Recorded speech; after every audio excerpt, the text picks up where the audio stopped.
де қара түннен ұшып шыққан алып қара мысық Максқа тап берді.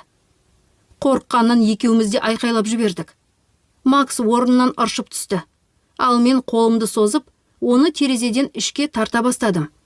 Жартылай ішке кіргізіп үлгердім.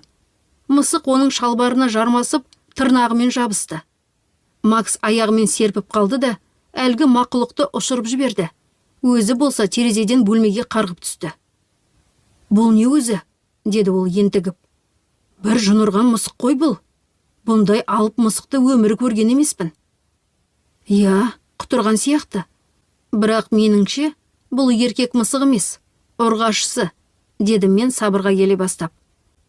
«Сенің әжеңнің ең зұлым дұшпаны, Варвара деген сиқыршы ғой, сол болар, ауылдың шетінде тұратын». «Қойш», деді Макс абдырап. «Рас па не?» Осы кезде